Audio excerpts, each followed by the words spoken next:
Olá, aluno! Nessa aula vamos falar sobre múltiplos. O que são os múltiplos e como analisar eles numa análise fundamentalista, tá? Hoje talvez os múltiplos eles sejam, infelizmente, né? Eu gosto de múltiplos, dá para analisar a empresa através deles, são ótimos indicadores, mas as pessoas acabam olhando só os múltiplos e ignoram DRE, balanço e demonstrativo de fluxo de caixa, e muitas vezes até o site de RI da empresa, que para mim são os melhores indicadores para se analisar uma empresa como um todo, para você carregar por longo prazo. Então a pessoa bate só o olho nos múltiplos em diversos sites, vamos olhar um exemplo aqui, prático também, além da aula teórica também uma aula prática, e esquece aí de olhar os outros indicadores. Mas eles são importantes sim, até para efeito de comparação entre empresas do mesmo setor. Então o que são os múltiplos fundamentalistas? Os múltiplos fundamentalistas nada mais são do que indicadores extraídos de informações financeiras e de mercado das empresas e podem ser utilizados como parâmetro para a identificação de oportunidades de compra de ações que estejam supostamente descontadas, né?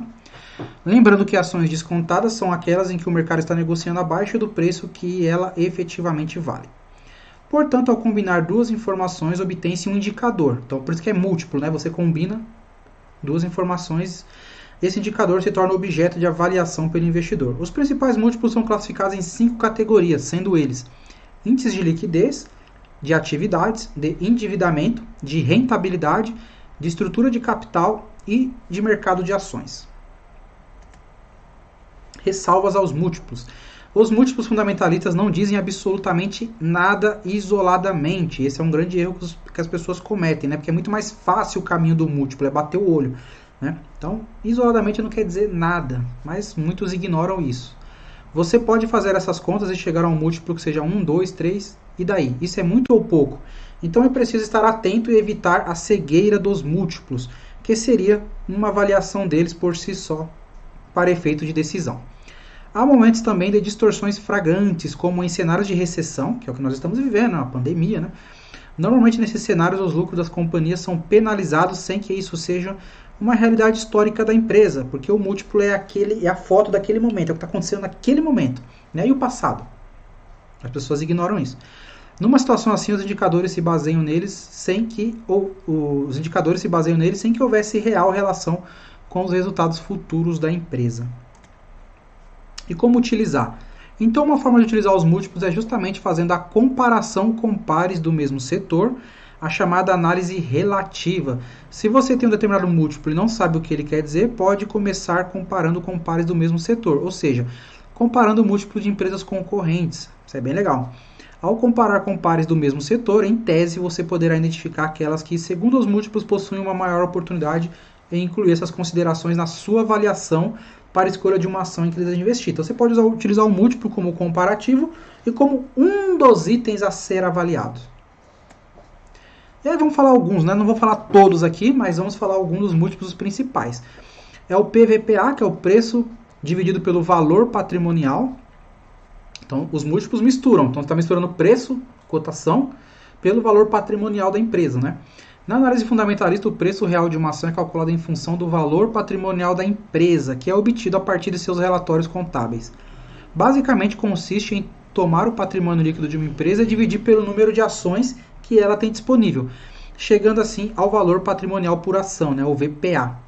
Com esse dado, basta dividir o preço da ação, preço, pelo VPA conforme a fórmula. Preço dividido pelo VPA é igual preço da ação no mercado, dividido pelo valor patrimonial por ação. A interpretação do resultado desse cálculo deve ser feita tomando o número 1 como referência. Qualquer resultado abaixo dele indica que o valor da ação está sobrevalorizado, ou seja, o seu valor de face não corresponde ao que de fato ela vale. Ou seja, se pegar todo o patrimônio da empresa, o mercado está pagando naquela ação abaixo do seu valor patrimonial. Então o valor referência é 1, abaixo de 1. Só que assim, por que está abaixo? Alguma coisa está acontecendo. Pode ser um problema sistêmico, nós aprendemos o que é um problema sistêmico. Não é uma pandemia, é um problema sistêmico. Então, houve casos de bancos negociados abaixo de 1, né? Negociado a 0,90, a 0,85. Isso é um sistêmico. Agora pode ter casos onde o ativo a cotação está depreciada porque a empresa de fato está passando por dificuldades, né? Então tem que analisar o contexto, tá? Então, Acima de 1, então, temos um quadro favorável no qual o preço da ação pode vir a subir. Mas não é renda variável, então isso não é uma constante, não é uma certeza. Esse aqui é muito utilizado e é um erro muito comum as pessoas baterem o olho e falar se está caro ou está barato só com esse indicador, que é o PL, que é o preço dividido pelo lucro. Enquanto o cálculo P dividido pelo VPA leva em conta dados extraídos de métodos fundamentalistas, o que considera apenas o preço e o lucro mede a rentabilidade da ação. É algo mais parecido com o que o mercado financeiro faz para apontar o rendimento de ativos ao longo de um certo período. No caso do método preço dividido pelo lucro, tomamos novamente o preço de mercado atual da ação, dividido pelo lucro percebido nos últimos 12 meses. A fórmula é simples. Preço dividido por lucro é igual preço da ação no mercado, dividido pelo lucro por ação em um ano, LPA, lucro por ação.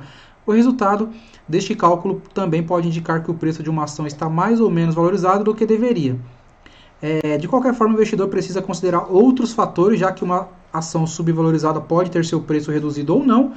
Tudo depende do comportamento do mercado e da performance da empresa, entre outros fatores. Então, normalmente as pessoas falam que um PL, né, que o preço sobre lucro acima de 10, porque o que é o PL na prática? Em quantos anos você obter um retorno daquela ação. Então a pessoa fala, tem PL de 20, de 50, não vale a pena. Aí quando você vai ver, a empresa continua crescendo e continua com o PL esticadíssimo. Um caso, exemplo, é a Magazine Luiza. Tem pessoas que a Magazine Luiza nos R$32 estava cara, ela já está em 70 e poucos no momento que eu estou gravando esse vídeo.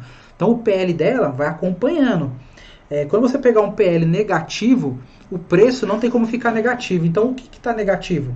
O lucro da empresa, tá? Então, quando você vê um PL negativo, significa que a empresa teve prejuízo, e aí você quer dizer que a empresa é ruim? De repente não, mas também o ideal. Então assim, quer olhar o PL, você pode usar o histórico PL. Né? Tem um site, nós vamos aprender mais para frente, um dos sites é o Oceans 14, ele tem lá o histórico PL de todas as empresas. E aí você pega uma mediana, então você pega o histórico PL de um período aí de, sei lá, 5, 10 anos, e você faz uma mediana no Excel ali para você obter qual que é a média daquele PL. Atualmente, historicamente, a empresa negociou sempre a um PL de 20, e agora está com um PL de 18, ou seja, a empresa está, teoricamente, barata, teoricamente, né? Negociou a 20, está com PL agora de 30. Não quer dizer que a empresa está cara, quer dizer que o mercado está precificando ela, as perspectivas de lucro dela no futuro. O mercado ele antecipa perspectivas de lucro, né? Então, o PL pode ser utilizado se você tirar a mediana dele, tá? Eu não acho legal utilizar o PL, bater o olho e falar, putz, PL acima de 10 está caro, não vou comprar, que você vai acabar enchendo a sua carteira de porcaria, de empresas com PL baixo. E não necessariamente a empresa tem um PL baixo seja ruim, eu vou mostrar alguns exemplos práticos aqui para vocês, mas toma cuidado com esse indicador, porque ele é muito orientado por influenciadores de forma errada. O Dividend Yield, que é o DY, né? Aqui as pessoas adoram dividendos, né? Então, o método Dividend Yield, por sua vez, confronta o valor dos dividendos pago aos acionistas no último ano e o preço da ação na hora do cálculo. Dividendos, como se sabe, é a parte do lucro líquido que uma empresa distribui a sócios e acionistas depois de pagar todas as suas despesas. A fórmula é a seguinte: dividend yield é igual dividendo pago por ação dividido pelo preço da ação. Sua interpretação é mais simples ainda, já que quanto maior o resultado, mais lucro o acionista terá percebido ao longo de 12 meses.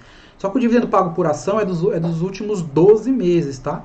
Aí você divide o todo, porque a empresa não paga só uma vez no ano. Às vezes paga uma vez no ano, mas tem empresa que paga a cada trimestre, juros sobre capital, dividendo. Você junta juros sobre capital, dividendos pagos nos 12 meses, né? Nos últimos 12 meses. E aí você divide pelo preço da ação, você vai ser o dividend yield. Antigamente, né, tem um livro Faça Fortuna com Ações do Décio Bazin. Mais uma dica de livro aí para você. Na época dele, ele gostava de empresas com dividend yield de 6%. Mas isso não é uma regra, tá? Tem pessoas que seguem até hoje e ok, faz parte da análise de cada um, de só comprar empresas com dividend yield acima de 6%.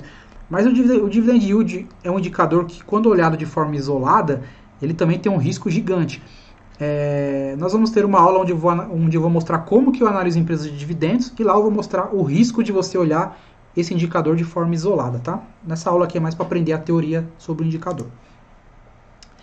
Também temos o valor da empresa dividido pelo EBITDA. EBITDA já falamos o que é, o lucro antes dos juros, impostos, amortização, depreciação. O quarto e último método usado para análise de ações é o que coloca frente a frente o valor da empresa EV, né, que é o valor da empresa, é o indicador EV, e o EBITDA ou LAGIDA, trazido o acrônimo para o português, significa lucro antes de juros, impostos e amortização. Diferentemente de outras fórmulas, essa envolve maior complexidade, sendo mais indicada para grandes acionistas ou como contraponto a outros métodos. Isso porque o cálculo do EBITDA é feito a partir de uma série de informações contábeis, nem sempre disponíveis para pessoas que não fazem parte da empresa. Seja como for, sua fórmula é: múltiplo de lucro é igual o valor da empresa no mercado dividido pelo EBITDA. E aqui o ROI, né? O ROI também é muito famoso, né? O Return on Equity. O ROI, retorno sobre o patrimônio líquido, é calculado através da divisão do lucro líquido na DRE, demonstração de estado de exercício, pelo patrimônio líquido, declarado no balanço patrimonial do período contábil imediatamente anterior ao atual, de uma determinada empresa. Esse indicador financeiro serve para medir o quanto que a empresa gera de lucro para cada real aplicado pelo acionista da empresa. Então é um indicador importante. Isto é, a capacidade da empresa de agregar valor, gerar retorno para o capital próprio investido. O ROI de uma empresa sólida apresenta valor superior a 10. É claro que isso depende muito do setor, né? Você pode ter setores onde o ROI é menor que 10.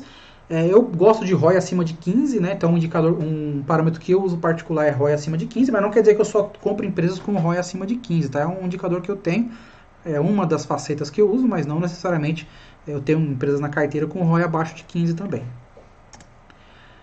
O ROIC, né, que é o Return on Invested Capital, é o retorno sobre o capital investido, isto é, o capital próprio somado ao capital de terceiros é um método muito utilizado para determinar o desempenho financeiro de uma empresa e apresenta em termos percentuais quanto dinheiro a organização tem capacidade de gerar com o capital investido.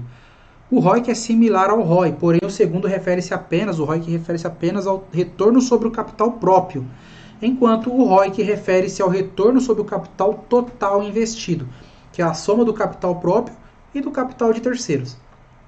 O cálculo do ROIC é feito depois de subtrair os dividendos pagos durante o ano do lucro líquido e dividir a diferença pelo capital investido. Logo, a fórmula é: ROIC é igual ao resultado operacional dividido pelo valor contábil do capital investido. Essas fórmulas você não precisa necessariamente fazer, conforme eu vou te mostrar, tem diversos sites que mostram os múltiplos, mas é importante você entender a lógica da fórmula, você não vai precisar planilhar, fazer isso, não é bem simples. Esse aqui é dívida líquida sobre o patrimônio líquido, agora já começa a entrar em indicadores de múltiplos de endividamento. Este índice é definido como dívida líquida sobre o patrimônio líquido e, resumidamente, serve para medir o quanto do patrimônio líquido da empresa equivale à sua dívida líquida. Ou seja, ele indica o equivalente que uma empresa possui do seu patrimônio em dívidas e, teoricamente, quanto menor esse indicador, melhor, obviamente, né? Quanto menor o indicador de dívida, melhor. Por exemplo, um índice DL dividido por PL, né, que é o dívida líquida sobre o patrimônio líquido, de 0,5 para determinada empresa significa que a mesma possui 50% do patrimônio em dívidas. É importante que esse indicador esteja abaixo de 100% e de preferência seja menor que 50%. Como regras de que acima desses patamares em geral, o endividamento começa a pesar sobre as operações da empresa. No entanto, podem existir exceções. Tem empresas que precisam de pegar dívida mesmo, não tem jeito, né? Então, a empresa precisa muito de fazer dívidas para poder continuar se expandindo, etc. Então é normal, mas isso aí é uma coisa que você vai a catimba, que você vai aprendendo com o tempo. Esse aqui eu gosto bastante também, que é o dívida líquida por EBITDA, dívida líquida dividida por EBITDA, demonstra ao investidor a noção de quanto tempo levaria para uma empresa pagar a sua dívida. Indica o grau de endividamento da companhia, sendo que quanto menor o múltiplo, mais saudável é a empresa. Eu mostrei o exemplo da Renner, né, que estava 0,45, então super saudável. É aceitável ser abaixo de 3 vezes o EBITDA, porém tem algumas empresas que necessitam de capital intensivo, então a análise precisa ser feita em conjunto com outros indicadores. Não dá para usar só o dívida líquida por EBITDA, mas ele é uma boa noção para saber se a empresa está alavancada. O que é uma empresa alavancada? É uma empresa que tem dívida, e muitas vezes a empresa faz dívida para poder expandir, para poder ter resultados operacionais melhores. Então você tem que analisar através do balanço da empresa se aquela dívida que ela está tomando é para isso ou é simplesmente para cobrir outros empréstimos. Aí você tem que ligar um sinal de alerta, né? Você também pode ver o histórico da dívida líquida por EBITDA. É importante também você ver o histórico, para ver se é uma empresa que sempre esteve alavancada, sempre teve uma dívida líquida por EBITDA alta, ou se ela vem baixando, né? Então eu tenho empresas na carteira que tinham uma dívida líquida por EBITDA de 5. Pô, aí você fala 5? Complicado, né? Mas quando eu li o release da empresa, a mensagem da administração era: estamos diminuindo, ou seja, eu comprei com 5, mas ela já teve a patamares de 7, ela vinha baixando, e hoje está lá abaixo de 3, super saudável. Então, vale a pena também você olhar o histórico desse indicador. Liquidez corrente. A liquidez corrente é calculada dividindo. Isso aqui é importante também. A liquidez corrente é calculada dividindo-se a soma dos direitos a curto prazo da empresa, contas de caixa, bancos, estoque e clientes a receber, pela soma das dívidas a curto prazo, empréstimos, financiamento, impostos e fornecedores a pagar. Essas informações podem ser obtidas facilmente no balanço patrimonial, nos grupos ativo circulante e passivo circulante. Mas os sites que eu vou mostrar também tem isso. Qual que é a forma da liquidez corrente? É o ativo circulante dividido pelo passivo circulante. Lembra que o ativo tem que ser maior que o passivo. A partir do resultado obtido, podemos fazer a seguinte análise. Maior que 1 demonstra que há capital disponível para uma possível liquidação das obrigações. Se der tudo ruim, a empresa... Olha, está todo mundo cobrando a empresa de curto prazo. Se tiver maior que 1, ela tem condições de pagar tranquilamente. Igual a 1, os direitos e obrigações a curto prazo são equivalentes. Não é o ideal, mas ok. E menor que 1 já liga um sinal de alerta. A empresa não teria capital disponível suficiente para quitar as obrigações a curto prazo, caso fosse preciso. Então, não necessariamente isso vai acontecer, mas... Vamos lá, liquidez seca, que já começamos a falar sobre também nível de endividamento. Esse indicador tem um cálculo muito parecido com a liquidez corrente, com a diferença que a liquidez seca exclui do cálculo acima os estoques, por não apresentarem liquidez compatível com o grupo patrimonial onde estão inseridos. Então, qual que é a forma da liquidez seca? É ativo circulante menos o estoque dividido pelo passivo circulante. Então, uma dica: o resultado deste índice será sempre igual ou menor ao de liquidez corrente. E a empresa deve ser cautelosa ao contar com o estoque como disponibilidade para a liquidação de obrigações, pois depende da venda se concretizar para possuir realmente capital em mãos. É por isso que a liquidez seca é um indicador interessante, até mais do que a liquidez corrente. Mas o estoque é mais empresas de varejo, Tem empresas que não vai ter a questão do estoque. Mas empresas desse tipo, você tem que olhar a liquidez seca, porque o estoque tem que virar venda. O estoque ainda não é venda, ele está em estoque. Se não vender, você não tem caixa, não tem receita. Então, por isso que é interessante esse indicador. Liquidez imediata. Esse índice também é parecido com os anteriores, mas é o mais conservador de todos, pois considera apenas caixas, saldos bancários e aplicações financeiras em seu cálculo. Ou seja, apenas as contas que possuem de liquidez imediata para quitar as obrigações. Então esse aqui ele é bastante conservador mesmo. Então o que é liquidez imediata? É igual o disponível, ou seja, que a empresa tem naquele momento. Se ela precisar liquidar tudo que ela tem para liquidar de momento de imediato, por isso que o nome é liquidez imediata, dividido pelo passivo circulante. Como esse indicador exclui de seu cálculo todos os estoques, as contas e valores a receber, acaba se tornando de grande importância para a análise da situação de curtíssimo prazo da empresa, tá? Liquidez imediata é a mesma coisa, indicador 1 ou abaixo de 1, mesma coisa do indicador de liquidez corrente. Agora, vou mostrar um dos sites onde é o Fundamentos. Tem diversos sites, tem uma aula específica onde eu vou falar sobre todos os sites que eu uso. Esse site aqui, basicamente, ele tem múltiplos, Então vamos olhar os múltiplos aqui, por exemplo, da Magazine Luiza. Código MGLU3. Isso aqui é só um exemplo para estudo, tá? Não estou indicando a Magazine Luiza para você comprar. Cotação atual R$ 72,00. Olha o PL dela. Vamos ler o que é o PL através do site Fundamentos. Preço da ação dividido pelo lucro por ação. Preço da ação dividido pelo lucro por ação. O PL é o número de anos que se levaria para reaver o capital aplicado na compra de uma ação através do recebimento do lucro gerado pela empresa, considerando que esses lucros permaneçam constantes. PL é uma fotografia do momento. Você não tem garantia que a empresa não vai conseguir ter mais resultado nem que vai ter menos. Então, por isso que é um indicador que olhado de forma isolada não quer dizer nada. Então, a pessoa fala, 142 anos, para eu comprar, para eu ter de volta o retorno na Magazine Luiza, e não compra. Aí quando você vai ver o histórico de cotação da empresa, é um gráfico só subindo, é coisa linda, olha isso aqui. Aqui foi quando ela fez chegou a cair para 34, quando ela fez um desdobramento, e de lá para cá só subiu. Então isso aqui não é queda, é desdobramento, Então olha isso. Então quer dizer, não dá para olhar o PL de forma isolada, O PVP também, assim, a gente falou que o indicador de referência é 1 acima de 15, Aqui também. Tem o PSR, não falei sobre ele, né, mas é o preço da ação dividido pela receita líquida por ação. O que eu falei sobre disponibilidade, né, o que tem de contas que representam bens numerários de dinheiro, dívida líquida negativa, ou seja, a empresa não tem dívida, mas isso aqui também pode olhar pelo site, qual que é o patrimônio da empresa, o EBIT, né, que é o lucro antes dos impostos e juros, uma aproximação do lucro operacional da empresa, a receita líquida, né, que é a soma de todas as vendas, o lucro líquido dos últimos 3 meses e dos últimos 12, o ativo circulante, que são bens ou direitos que podem ser convertidos em dinheiro em curto prazo, o ativo, todos os bens, direitos e valores a receber de uma entidade, da empresa no caso, né? O dividend yield, que a gente falou, que é o pagamento de dividendos da empresa, o EV por EBITDA, que é o valor da firma dividido pelo EBITDA, nós falamos sobre isso aqui também. Esse indicador, teoricamente, quanto menor, mais barata a empresa, mas não necessariamente. Liquidez corrente, 1,79, ou seja, ela tem uma liquidez acima de 1, né, de curto prazo, ok, excelente também. Ó, o ROI 10, né, eu falei que tem empresa com ROI de 15, o dela é 10, o ROIC 6,9, a margem líquida, por ser varejo, é bem baixa, né, a margem líquida é o lucro líquido dividido pela receita líquida, então você pega esse lucro líquido aqui, 820 milhões, divide pela receita de 5,234 bilhões, e obviamente a receita vai ser bem maior que o lucro, isso é normal, né, já nas aulas sobre balanço, DRE, você aprendeu o porquê. Dá uma margem líquida aí, que é o que sobra no final para a empresa, de 3,9. O lucro por ação, o valor patrimonial, né, que é utilizado lá na fórmula do PVP. A margem EBIT, a margem bruta, nós aprendemos sobre isso aqui também, né?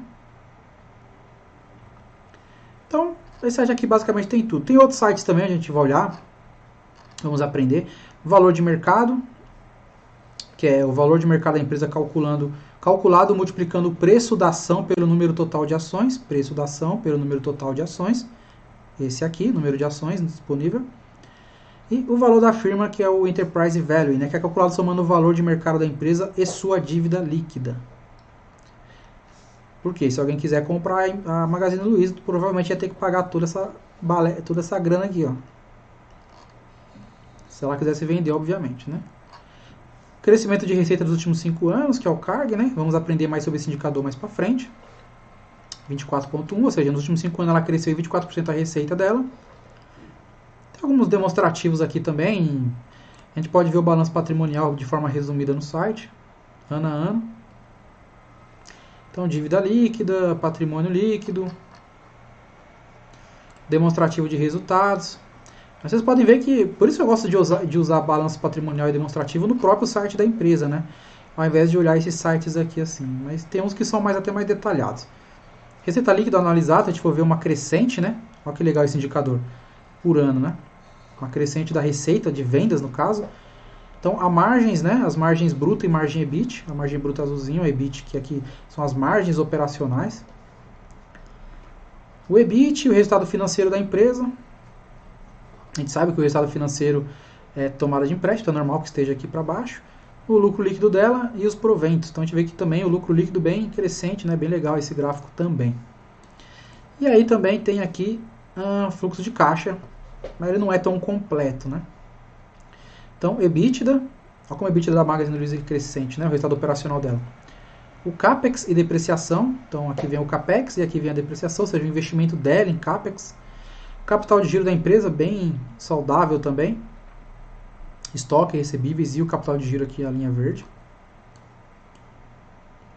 E indicadores fundamentalistas. Aqui no site de fundamentos também tem essa aba. Aqui é o retorno sobre o capital investido. Retorno sobre o patrimônio líquido. Só esses dois aqui. Então, é um site mais para ver múltiplos. Então não dá para ver muita coisa. Também tem os proventos aqui. Se eu quiser ver o histórico de proventos da Magazine Luiza, quando ela pagou, que ano pagou, qual que é o valor, também tem aqui, mas isso aqui também você tem no site da empresa. O histórico de cotações. E também você pode, através do site de fundamentos, vamos ter uma aula mais específica sobre isso, mas você pode colocar alguns filtros, né? Então eu quero ver empresas que têm um PL abaixo de 10, por exemplo. Você vai fazer um filtro aqui com PL, eu quero empresas com PL abaixo de 10, mas que tem um ROI acima de 15, mas que também tem um dividend yield acima de 6. Né? Então você pode fazendo aqui a sua busca, fazendo os seus filtros, o mínimo e o máximo, vai buscar, o sistema vai te trazer uma planilha. Ele vai trazer uma em tela, né, e você transforma em planilha com todos os resultados, tá? Então aqui basicamente é isso. Então se eu quisesse filtrar aqui também, é que lá eu não usei nenhum filtro, né? Mas se eu quiser filtrar do menor para o maior PL, aqui também é possível, tá? Então ele vai mostrando aqui para mim. Se eu quiser filtrar por dividend yield ou por ROI, quero filtrar por ROI, as empresas com maior ROI. O ROI negativo é que a empresa não tem lucro. O ROI muito grande assim, 780, é algum rolo, tá? Então tem que ficar esperto também. Ah, mas eu tô vendo uma empresa com ROI de 500, 780. Nossa, eu vou comprar, porque deve ser uma maravilha. Então, no caso aqui, é a ação da Braskem, né? Com certeza tem algum rolo aqui no meio. Então, você tem que analisar lá o balanço e entender por que esse ROI tá alto, né? Alguma coisa tem lá no meio. Então, você vai ver empresa aqui com ROI de 20, 25. Aqui é o mais saudável, né? O mais natural que tem. Então, nessa aula foi isso. Aprendemos um pouco sobre múltiplos. Vamos ter outras aulas ainda na prática. Então, fique bem tranquilo que vai entrar bastante na sua cabeça ainda sobre todos esses indicadores. Tem alguns que eu não falei aqui ainda que eu vou falar nas próximas aulas, onde vamos ver na prática até como comprar ações também. Espero que você tenha gostado do conteúdo e até a próxima aula.